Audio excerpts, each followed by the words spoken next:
In this video, we discuss the analysis steps for case number 3. Case number 3 માટે આપણે analysis steps આપણે discuss કરશું અને એ શાના માટે છે તો double angle stud on both side of gusset plate 2IS છે.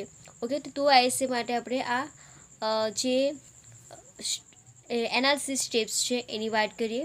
ઓકે, હવે તમારે ગિવન ડેટા છે. गिवन डेटा तमने आप्या होय 2ISA on both side of gusset plate, thickness of gusset plate, length of member, yield strength and grade of steel અને તમને કહેવામાં આવશે કે find capacity of member PD.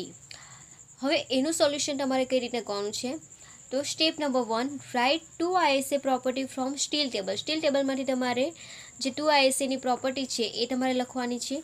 Clear?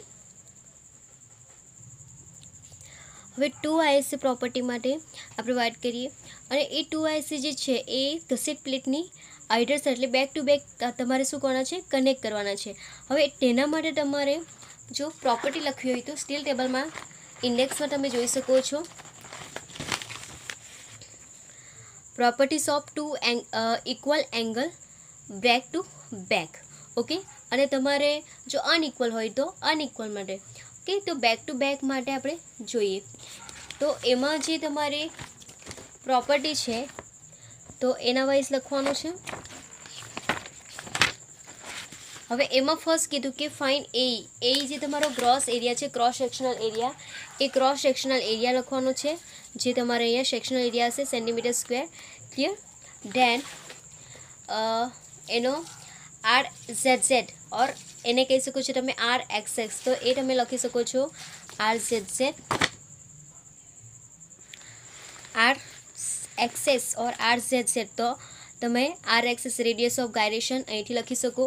Than RYY તમારે gusset plate thickness પ્રમાણે લખવાની છે.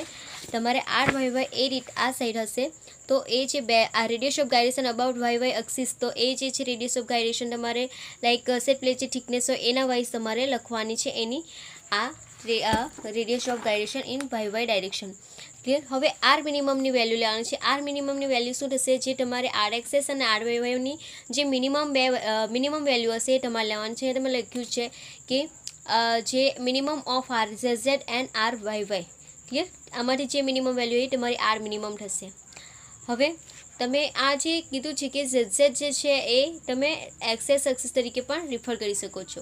દેન step number 2, find effective length KL. Effective length find કરવા માટે શું કરવાનું છે અહીંયા તમારે આ જે છે એ શું થશે કોન્સેન્ટ્રિક લોડિંગ થશે બિકોઝ ગસેટ પ્લેટ એન્ડ બેવ સાઇડ પર શું તમારા એંગલ સેક્શન છે અને આના પર લોડ આવે તો એ શું કોન્સેન્ટ્રિક લોડ થશે. Clear?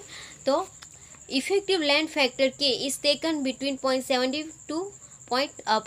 to 0.85 when ISA is connected on either side of gusset plate. કે આઈડર સાઇડ એટલે કે તમારે બેક ટુ બેક કનેક્ટ કરવામાં આવે ત્યારે તમારે એ વેલ્યુ 0.7 to 85 વચ્ચેની લેવાની છે અને એ થશે તમારું શું થશે કોન્સેન્ટ્રિક લોડિંગ.